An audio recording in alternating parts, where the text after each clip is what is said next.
Hi everyone, আজকে তোমাদের সাথে শেয়ার করব পাউরুটি দিয়ে কিভাবে গুটি গুটি মিষ্টি বানানো যায়। গুটি মিষ্টি বলতে বোঝায় জর্দার উপরে যে গোলাপ জামুনগুলো দেওয়া হয় ওইগুলোকে। তো ফার্স্টেই আমি ব্রেড নিয়ে নিব। ব্রেডটাকে চারপাশের যেই তোমার ব্রাউন কালারের অংশগুলো আছে ওগুলো আমি ছাড়িয়ে জাস্ট সাদা অংশগুলো নিব। তো এখন আমি একটি ছুরির সাহায্যে সাইডগুলো সুন্দর মতো কেটে নিচ্ছি।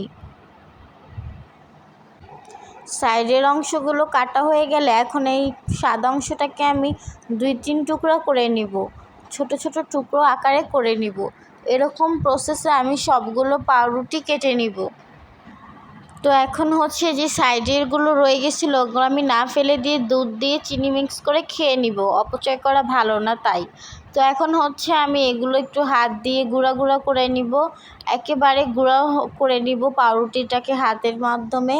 তো এখানে আমি একেবারে গুঁড়া করে নিয়েছি। এখন এখানে আমি দিয়ে দিব 1 চা চামচ গুঁড়া দুধ। গুঁড়া দুধটা দিলে টেস্টটা ভালো হবে। তো এখন আমি গুঁড়া দুধ আর পাউরুটিটা সুন্দর করে মিক্স করে নিব।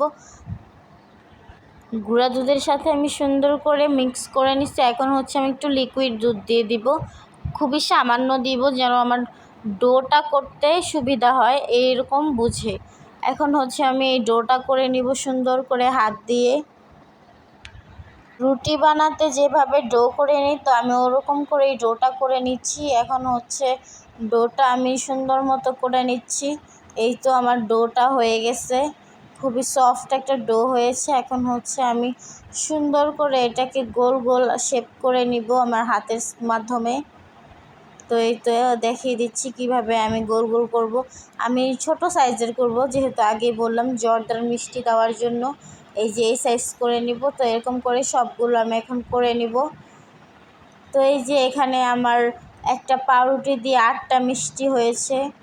তো এখন আমার সবগুলো করা হয়ে গেছে। এখন আমি কড়াইতে তেল দিয়ে নিছি। তেলটা গরম হলে আমি মিষ্টিগুলো দিয়ে দিব। বেশি গরম করা যাবে না তেল, তাহলে দেওয়ার সাথে সাথেই পুড়ে যাবে।